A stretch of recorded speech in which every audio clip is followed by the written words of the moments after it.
que eu me converti à Igreja Católica? Bom, quando eu nasci, né, a minha mãe era católica, meu pai era da Umbanda, mas, bom, vou começar do começo, né? Quando minha mãe e meu pai se conheceram, né, minha mãe contou que era católica, mas meu pai não contou nada sobre a religião dele. Aí eles casaram na década de 70, né, em 1971. Até aí tudo bem, minha mãe teve o primeiro filho em 1972. Aí o meu irmão mais velho era pequenininho quando meu pai convidou ela para ir jantar na casa de uma prima. Aí chegando na casa dessa tal prima do meu pai, a minha mãe descobriu que na verdade não era a casa da prima dele, mas sim um terreiro de Umbanda.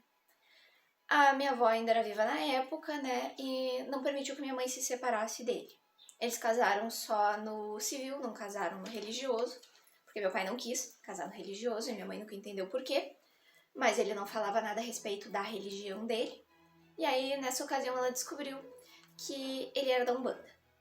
Ela queria batizar os filhos na Igreja Católica, meu pai não deixava, porque ele queria batizar na Umbanda. E assim como minha mãe queria batizar na Igreja Católica, meu pai queria batizar na Umbanda, eles chegaram a um denominador comum de batizar todos os filhos na Igreja Luterana. Então todos nós, eu e os meus irmãos, somos batizados na Igreja Luterana. Frequentamos essa igreja? Nunca. Nunca frequentamos essa religião. Eu fiz catequese desde muito nova, né? Mas eu já acompanhava a catequese da minha irmã mais velha, ela é 8 anos mais velha que eu. Eu ia junto com ela pra catequese. Eu tinha 5 anos mais ou menos, ela tinha uns 13. E ela fazia catequese e eu ia junto, que era bem pertinho de casa. E aí eu aprendi algumas coisas sobre o catolicismo, né, através da catequese da minha irmã, porque a minha catequese foi extremamente falha. Aí, alguns anos depois, eu fui fazer catequese também, só que eu já fui fazer em outra igreja, porque a igreja que a minha irmã fez havia fechado, não estavam mais fazendo, não tinha mais grupo, né, que ministrasse a catequese naquela igreja, que o casal que dava a catequese era muito velhinho já, eles já estavam doentes, fecharam. Aí eu tive que fazer na outra igreja daqui da minha região, e foi uma catequese, assim, super triste, né, eles não me ensinaram nem a rezar o terço, eu já sabia rezar o terço, através da catequese da minha irmã, porque na que eu fiz não ensinavam nada. Tiveram vários problemas durante a minha pré-catequese, depois da catequese. Aí eu cheguei no grupo de jovens, participava do grupo de jovens, só que o meu grupo de jovens arrecadava muito alimento para doação para um pessoal mais carente que tem aqui na nossa região. Só que a gente saía para arrecadar alimento e fazia eventos para arrecadar alimento, e quando a gente guardava no salão da igreja, a gente ia chegar lá para pegar, tinha sumido material. Teve uma vez que a gente conseguiu juntar 7 cestas básicas completas, das 7, 4 desapareceram, só ficaram 3 no salão. E como a gente não queria acusar ninguém, né, não queria criar uma celeuma dentro da igreja, não tinha um padre que administrava a igreja, quem administrava era um diácono. Então, um diácono casado, que inclusive, né, ele é um desafeto do meu pai, porque o meu pai é da Umbanda, esse senhor é católico, então todos os sermões, né, todas as homilias na missa eram voltadas para minha família, falando da minha família. Só que só o meu pai era da Umbanda. Só o meu pai. Os meus irmãos não tinham religião nenhuma, não frequentavam nada, e eu, a minha mãe e a minha irmã íamos na igreja católica, né? Porque a minha mãe é católica, a minha avó era extremamente católica. Então a gente seguiu, né, indo na igreja católica. E aí o diácono fazia muitos sermões em cima da minha família. E aí mais esse monte de coisa, né, as fofocas que surgiam dentro da igreja, eu acabei me afastando, saí dessa igreja e acabei não indo mais em igreja nenhuma.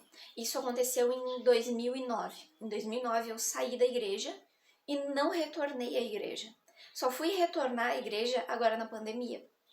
Então, durante esse período de tempo, eu estudei Wicca, eu estudei bruxaria, eu li sobre hinduísmo, eu li sobre tudo um pouco. Seguia fazendo a minha oração normal à noite, né, voltada para Deus, para Jesus, para a Virgem Maria. Nunca deixei de acreditar neles, né, para mim sempre foi o foco maior, mas eu já não me denominava mais católica. E eu estudava várias outras coisas assim, então, né, eu fiquei bem eclética nessa parte. O que é errado, claro, eu sei. já me confessei, né? Já coloquei todos os pingos nos is, já conversei com o padre sobre isso também. Mas eu me afastei da igreja. Aí em 2017, eu comecei a estudar terapias holísticas. Estudei, fiz formação mestrado em Reiki, cromoterapia, auriculoterapia, aromaterapia, EFT, ventosas. Gente, assim, eu tenho mais de 20 técnicas, formação em mais de 20 técnicas holísticas. E aí, né, como eu não tinha religião nenhuma, eu beliscava um pouco de cada uma. Com essas práticas holísticas, né, eu abri um espaço terapêutico em 2019. Fundei um espaço terapêutico, o Espaço de Terapias Integrativas Ganapati. Olha o nome, Ganapati, né? Voltado pro hinduísmo. Não tem nada a ver comigo. Mas na época, eu estava afastada da igreja. E em 2019, eu abri o espaço terapêutico, em maio, 5 de maio de 2019. Eu abri o espaço terapêutico e encerrei as atividades do meu espaço terapêutico dia 20 de março de 2020, quando estourou a pandemia. E aí aqui na minha cidade saiu várias notificações, né, que a gente deveria encerrar as atividades por um tempo, esperar uma quarentena e tal, só que a gente esperava a quarentena de 40 dias, né. Aí, como já estava vencendo o meu contrato de aluguel do prédio, eu encerrei as atividades, entreguei o prédio e coloquei todas as coisas do espaço terapêutico em um storage, né, para guardar, para assim que a prefeitura liberasse as atividades, eu locasse, né, uma sala, porque eu já estava procurando um lugar maior, porque eu ia expandir, eu e minha sócia íamos expandir o negócio. Então, além das terapias holísticas, ia virar um spa também. Então, a gente já estava conseguindo as licenças, buscando também um prédio maior, com mais salas, a contratação de outros profissionais para trabalhar no espaço com a gente. Só que aí, como estourou a pandemia, paramos tudo, colocamos tudo num storage e ali se encerrou a minha atividade, né, com o Espaço de Terapias Integrativas Ganapati. Eu tenho formação também em psicoterapia. Aí eu fui para casa, comecei a atender de casa com psicoterapia e com algumas técnicas que dava para fazer à distância, como mesa radiônica, reiki. E durante 2020, 21 e 22, eu estava ainda, né, fazendo terapia holística online de casa, durante o período da pandemia. Mas em 2020 eu comecei a me voltar um pouco mais para a igreja. Aí eu voltei a ler a Bíblia, voltei a ler alguns livros religiosos, né, alguns livros católicos. Comecei a acompanhar mais vídeos de YouTube de pessoas católicas. Meu esposo foi fundamental nesse processo.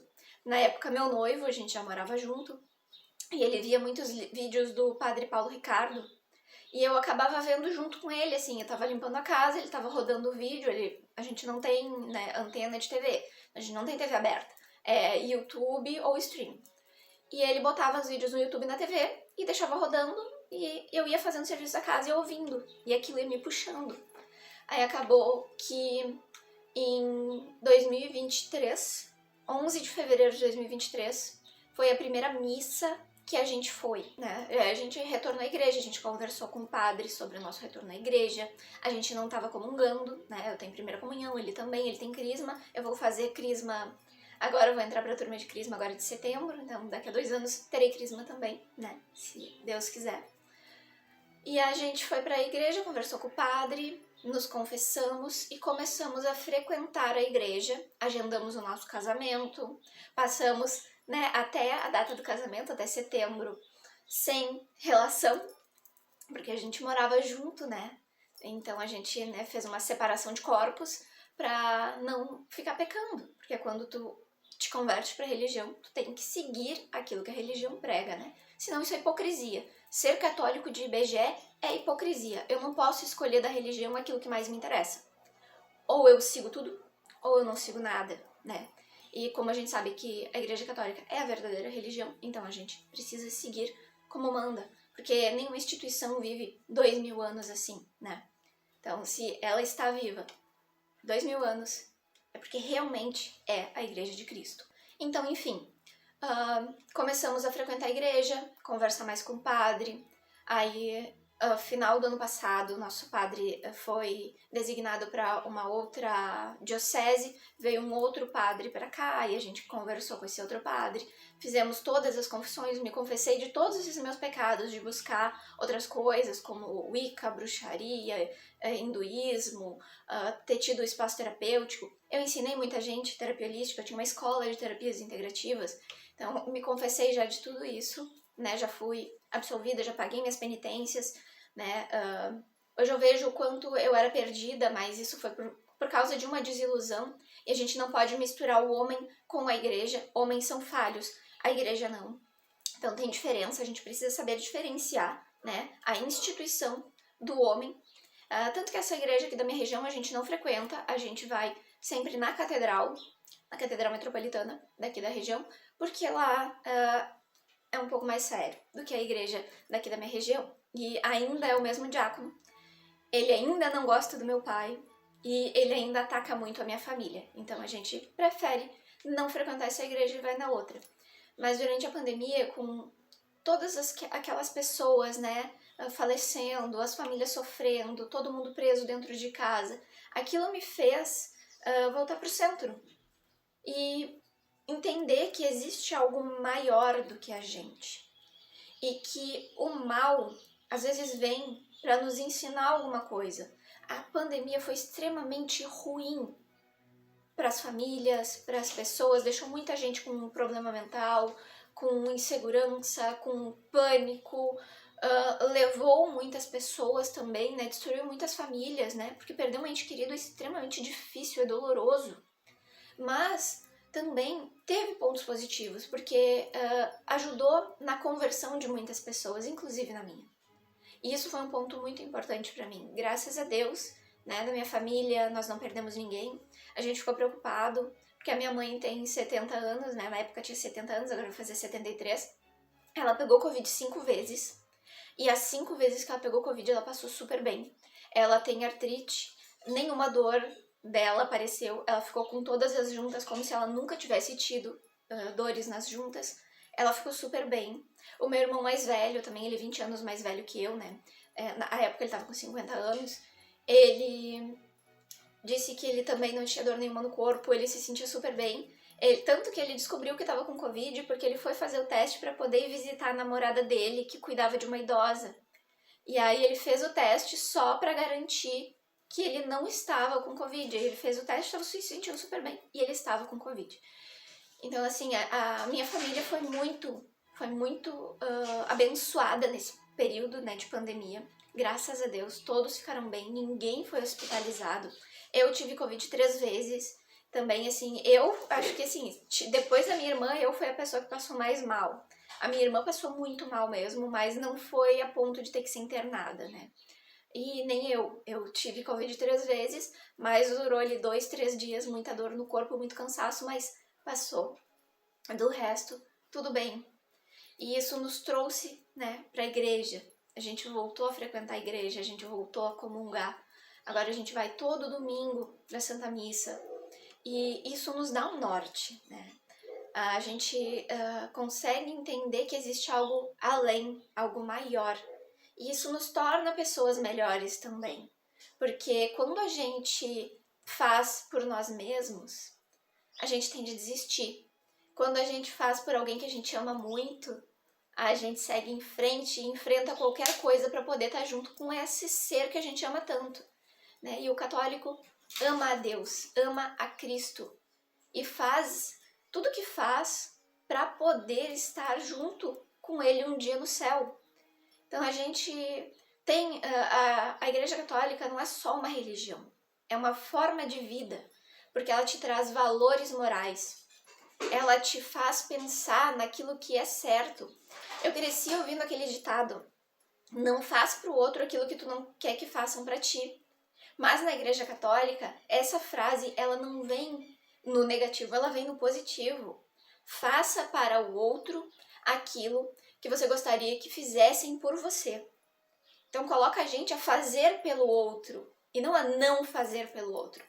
Ao invés de não praticar o mal, ela prega de praticar o bem, de ajudar, de se doar, né? A Igreja Católica é muito disso, né? Da gente se doar, da gente ajudar, da caridade, do acolhimento, né? Do coração manso e humilde.